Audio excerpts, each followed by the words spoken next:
চিত্রক, চিত্রক আমার হাত ছাড়ো, হাত ছাড়ো, নইলে কিন্তু সব সর্বনাশ হয়ে যাবে। রূপপতি, রূপপতি, ভূমির সম্পূর্ণ রূপ ফেরাও রূপপতি। গলা অবধি হয়ে আর তো হচ্ছে না, কি হবে যুবরাজ? ছেড়ে দাও চিত্রক, আমি অগ্নিকে কথা দিয়েছিলাম ভূমির রূপ ফিরিয়ে দেব। ছাড়ো, নয়তো সব গোলমাল হয়ে যাবে। আমি তো তাই চাই, গোলমাল হোক। অগ্নি, এই মেয়েটার রূপ ফেরানোর জন্য তোমার কাছে আমাকে নিয়ে এসেছে না? এই মেয়েটার রূপ কেমন করে ফেরে আমিও দেখবো। চিত্রক, চিত্রক, এমন কাজ করো না তুমি। রূপমতিকে ছেড়ে দাও, রূপমতিকে ছেড়ে দাও চিত্রক। চিত্রক, তুমি কিন্তু এরকম কাজ করতে পারো না। পারি পারি, আমি সব পারি। যে আমার ক্ষতি করে তার ক্ষতি করে আমি ছাড়ি। চিত্রক, যুবরাজ, যুবরাজ, কিছু একটা করুন, সময় কিন্তু আমাদের হাতে বেশি নেই। চিত্রক, চিত্রক, আমার লাগছে, হাতটা ছাড়ো। আমার কথা আমাকে রাখতে দাও, আমি যে ওদের কথা দিয়েছিলাম। না, কথা রাখতে পারবে না তুমি, কথা রাখতে দেবো না তোমায়। চিত্রক,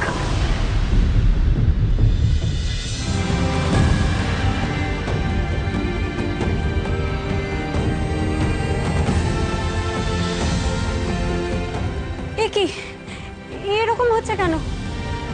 সত্যি তো, চাঁদ চাঁদ কালো হয়ে যাচ্ছে কেন? বুঝেছি, পরিরাজ্যে ত্রিসীমানায় অশুভের আগমন ঘটেছে, আমাদেরকেও নিশ্চয়ই আক্রান্ত হয়েছে।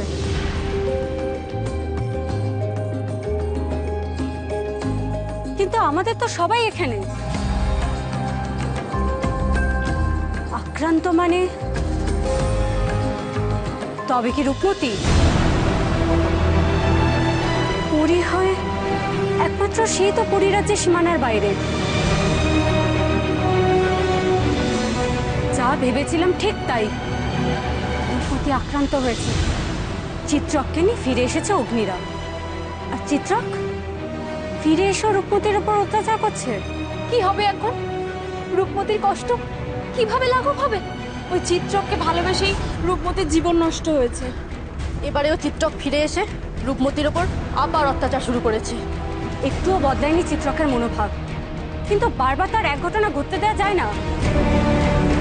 হাজার হোক, রূপমতি তো আমাদেরই একজন। আর এছাড়া ভূমি আর অগ্নিকেও যে রক্ষা করতে হবে, ওদের জন্য যে আজ আমি মায়ামুক্ত হতে পেরেছি, আমি যে ওদের কাছে কৃতজ্ঞ।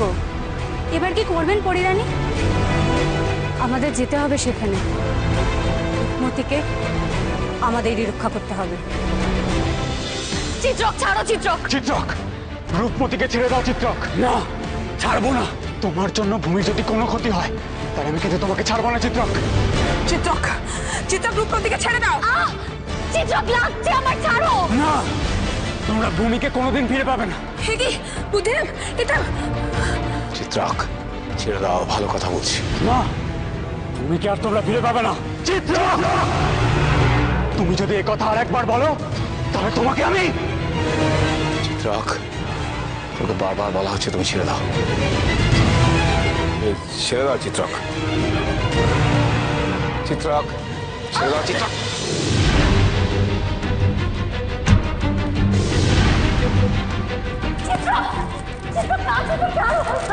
চিত্রক, না, কেউ এক পা এগোবে না। চিত্রক, এমন কেন করছো চিত্রক? একটু আগে তো তুমি আমাকে বললে যে তুমি আমায় ভালোবাসো। ভালোবাসা? শোন, শোন, ওই মেয়েটাকে আবার ছায়া করে দে। তারপর তোর সাথে আমার অনেক হিসেব বাকি আছে। ছায়া করে দে আগে মেয়েটাকে। কোনোদিনও না। অগ্নি নিজের কথা রেখেছে, আমি আমার কথা রাখবো। শোন, আমার কথা না শুনলে তোকে মরতেই হবে। তোকে আমি মারবই।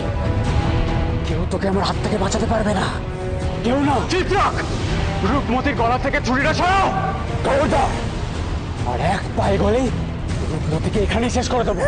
চিত্রক, যাবেন না যুবরাজ, চিত্রক কিন্তু পাগল হয়ে গেছে, পাগল হয়ে গেছে চিত্রক।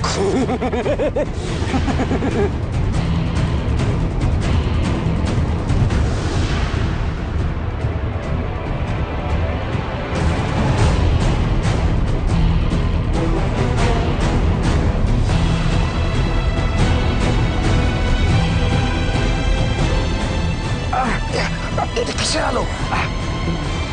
বুঝতে পারছি না তো, চোখ ঝলসে যাচ্ছে বুদ্ধিরাম। বুদ্ধিরাম, অগ্নি, ওই দেখো।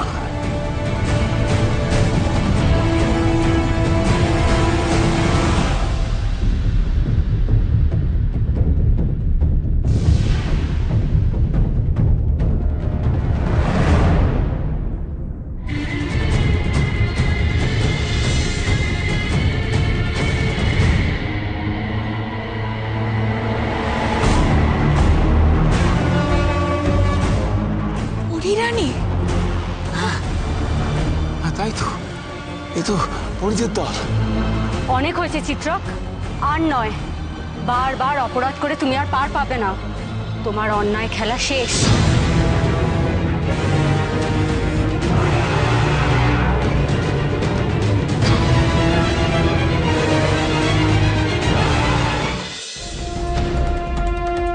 চিত্রক, তোমার আর পালানোর পথ নেই। চারিদিক দিয়ে আমরা তোমায় ঘিরে ফেলেছি। কথা শোনো, রূপমতিকে ছেড়ে দাও, আত্মসমর্পণ করো, তাহলেই তোমার শাস্তি কমবে। ওরা তো আমাকে দুদিক থেকে ঘিরে ধরেছে, আমার তো আর পালাবার পথ নেই।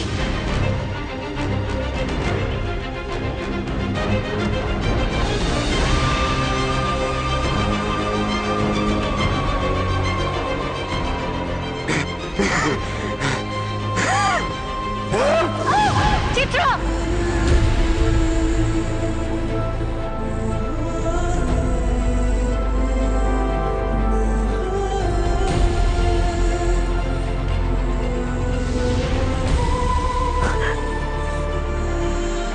কি করলে চিত্রক?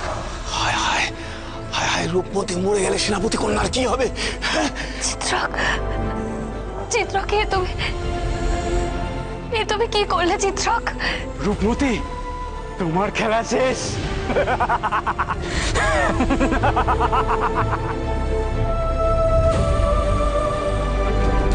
অগ্নি, অগ্নি চিত্রককে ছাড়বে না, ওকে শাস্তি দাও।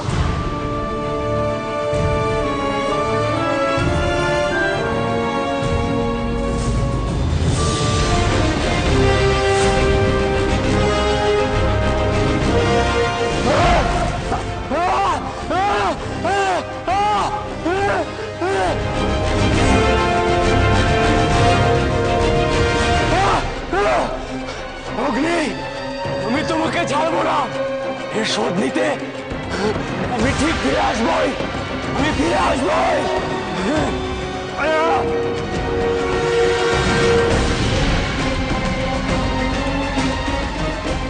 রূপমতি,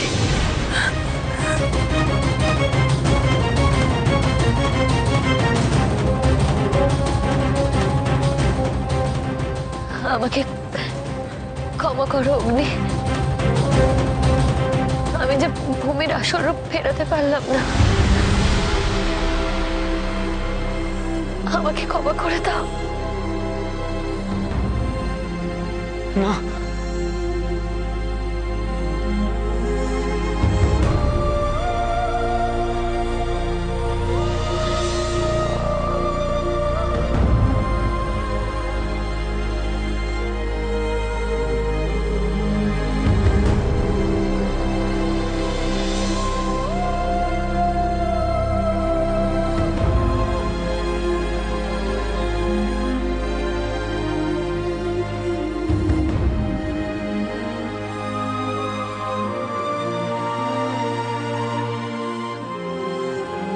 মানুষের আঘাতে পরিধি মৃত্যু হয় না, কিন্তু হৃদয় ভেঙে চুরমার হয়ে যায়। চিত্রককে বিশ্বাস করে আবার আমি ঠকলাম। চিত্রক আমায় ছেড়ে চলে গেল। যে গেছে তার জন্য কেঁদো না রূপমতি। চিত্রক তোমাকে কোনোদিনই ভালোবাসেনি, ও কোনোদিনই তোমার ছিল না। চিত্রক ছাড়া যে আমার আর কেউ নেই। কেন? এই পরীরা তো আছে। তোমার বিপদে ছুটে এসেছে তোমার কাছে। আমি যে নির্বাসিত। পরীরানী, আমারও ফিরবে কি ফিরবে না সে তো আমার ভাগ্য, কিন্তু তোমার কাছে আমার অনুরোধ, তুমি রূপমতিকে আর এভাবে একা ফেলে চলে যেও না। ওর তো কিছুই নেই। এই কটা দিন আমি ওর সঙ্গে কাটিয়ে বুঝতে পেরেছি ওর বড় কষ্ট।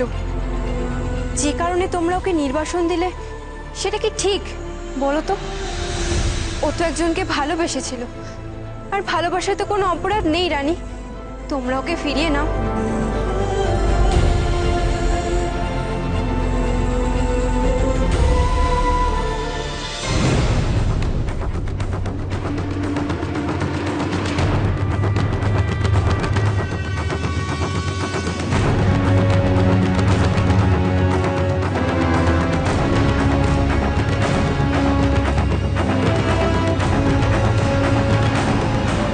জয় রূপনগরের মহারানী দেবী মোহিনীর জয়!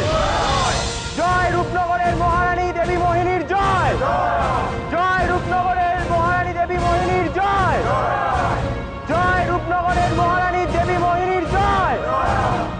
জয় রূপনগরের মহারানী দেবী মোহিনীর জয়! কলকা, আমি খুব ক্লান্ত, আমাকে আমার শয়ন কক্ষে নিয়ে চল। যাবালি, দেখিস কেউ যেন আমায় বিরক্ত করতে না আসে। আমি এখন বিশ্রাম নেব। চল কলকা। হ্যাঁ চলুন রানী। তোমায় আশীর্বাদ করছি ভূমি, তোমার মতো ভালো মেয়ের মঙ্গল হোক, চিরকাল তুমি এরকমই ভালো থেকো। শোনো, আমি জানি যদিও তোমাদের আশ্রমে ঢোকার সময় পার হয়ে গেছে, তবু তোমরা যদি চাও তাহলে জঙ্গলের পথ পেরিয়ে পূবের পাহাড় অতিক্রম করতে পারো। তাহলেই তোমরা এক আশ্চর্য পুকুরের সন্ধান পাবে। আমরা শুনেছি যারা পবিত্র হৃদয়ের অধিকারী হয় তারা নাকি এই পুকুর পেরিয়ে আশ্রমে ঢোকার সুযোগ পায়। তোমরা সেই পথ দিয়ে একবার চেষ্টা করতে পারো। ভূমি, তোমাকে অসংখ্য ধন্যবাদ। যদিও আমি তোমাকে তোমার পুরো রূপ ফিরিয়ে দিতে পারিনি, কিন্তু তাও তুমি আমার জন্য যা করেছো আমি আজীবন মনে রাখবো। রূপমতি, রূপমতি, কোনোভাবে কি ভূমির আসল রূপ ফিরিয়ে দেওয়া যায় না? যায় না ফিরিয়ে দেওয়া? হ্যাঁ, তোমাদের তো অনেক ক্ষমতা, কিছু একটা করো না গো। সেনাপতি কন্যা কি এই অবস্থা দেখে সত্যি আমাদের খুব কষ্ট হচ্ছে। তোমরা তো অনেক রকম মায়াবিদ্যায় পারদর্শী, দেখো না, দেখো না। কিন্তু মায়া যে বারবার ব্যবহার করা যায় না। চিত্রকের জন্য আমার মায়ায় বাধা পড়েছে, তাই তো ভূমি গল অব্দি তৈরি হয়েছে।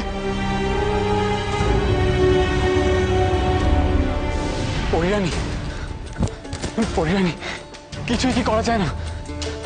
ভূমির ভূমির আসল রূপে কি ফেরানো যায় না?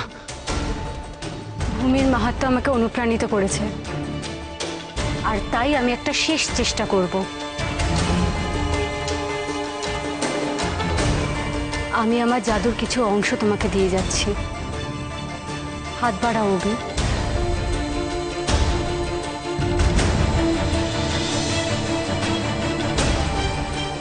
এই মায়া পদ্ম ফুলটা রাখো অভি।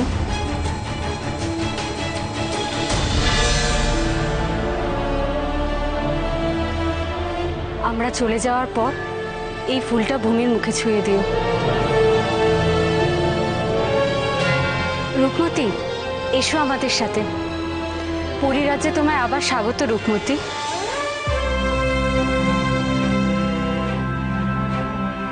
রূপমতি, যাও।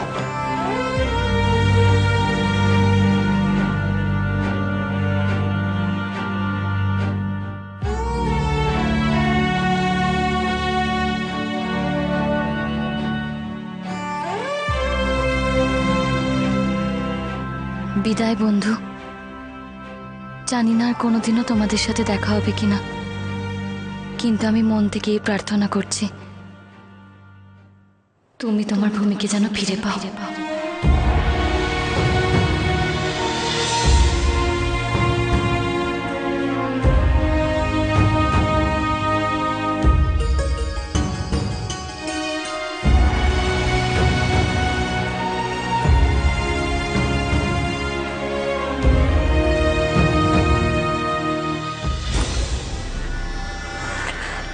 চম্পকনগরীতে যাওয়ার উদ্দেশ্যটাই সফল হলো না। ভেবেছিলাম ওখানে অনেক বড় বড় বণিকের বাস, কেউ না কেউ আমায় নিশ্চয়ই বলতে পারবে এই ভাগ্যবতী নদী কোথায়। কেউ কিছুই বলতে পারলো না, কিছুই জানা হলো না। একটা না একটা উপায় তো ভাবতেই হবে। এই মানচিত্র যত দেখছি কৌতূহল আমার তত বাড়ছে কলকা। এই অজানা অচেনা রাস্তাগুলো আমায় টানছে। আমার দৃঢ় বিশ্বাস জাদুকরি তমসা যে চিরতনের বেগমের কথা বলেছে তা পাওয়া যাবে এই অজানা রাস্তার শেষেই। আর সেটা পেলে তবেই আমার মায়া শক্তি সম্পূর্ণ হবে। কিন্তু রানীমা, মানচিত্রের আধখানা তো আপনার কাছে নেই। আচ্ছা, আপনার মায়া মুকুরে একবার দেখার চেষ্টা করুন না। কথাটা মন্দ বলিসনি কলকা।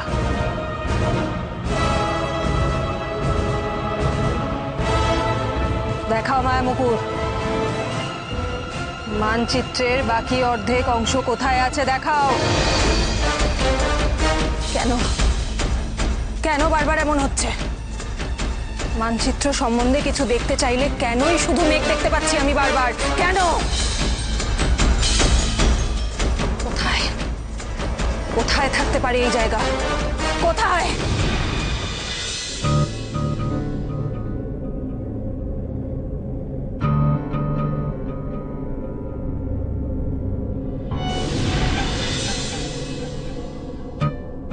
এটা কি কি দেখছো? এটা একটা মহামূল্যবান মানচিত্র। কোথায় ছিলে তুমি? আমি খেলছিলাম। আচ্ছা, এই মানচিত্র দিয়ে কি হবে? আমাদের কাছে তো এখন পুরো মানচিত্রটা নেই। পুরো মানচিত্রটা থাকলে এতে দেখানো পথ ধরে যাওয়া যায় গোলাপী মায়ার দেশে। আর সেখানে গেলে অমিত শক্তির অধিকারী হওয়া যায়। আচ্ছা, অর্ধেকটা কোথায় গেল? তমসার কাছে।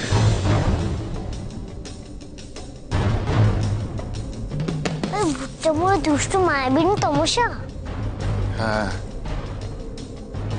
তমসাও আমারই শিষ্যা ছিল। এই আশ্রমের একমাত্র শিষ্যা। কিন্তু বিদ্যা সম্পূর্ণ হওয়ার আগেই এই মানচিত্রের অর্ধেকটা চুরি করে সে পালিয়ে গেল। এ মা, কি বোকা! অর্ধেক থেকে নেয় নাকি? বিদ্যা সম্পন্ন হলে সঠিক সময়ে আমি তমসার হাতে পুরো মানচিত্রটাই তুলে দিতাম। কিন্তু ক্ষমতার মোহ তাকে পাগল করে দিয়েছিল। ও, তাই তুমি আমাকে ভুট্টা মনে ঢোকার অনুমতি দাওনি? তাহলে এখন এই অর্ধেকটা দিয়ে কি করবে? এখন এই অর্ধেক মানচিত্র কোনো যোগ্য মানুষের হাতে তুলে দিতে হবে। অগ্নি, পরীরা তো চলে গেল। ওদের কথা মতো ওই পদ্ম ফুলটা একবার ভূমির মুখে ছুঁয়ে দেখো না।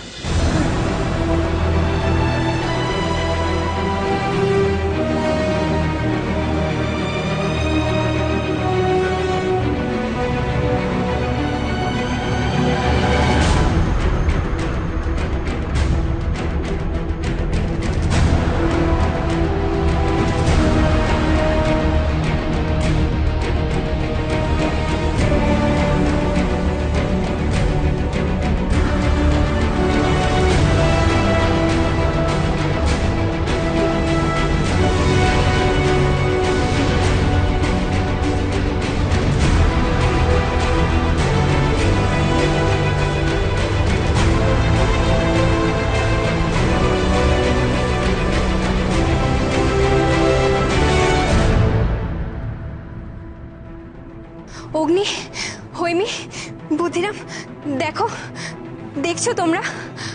আমি আবার আগের মতো হয়ে গেছি।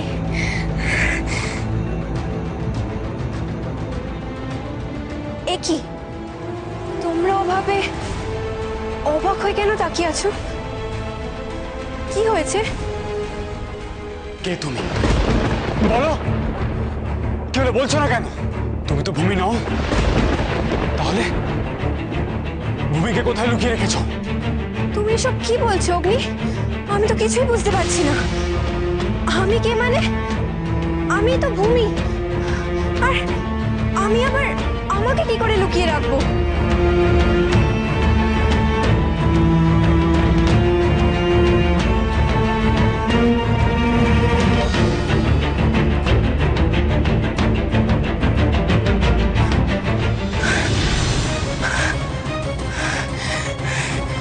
কি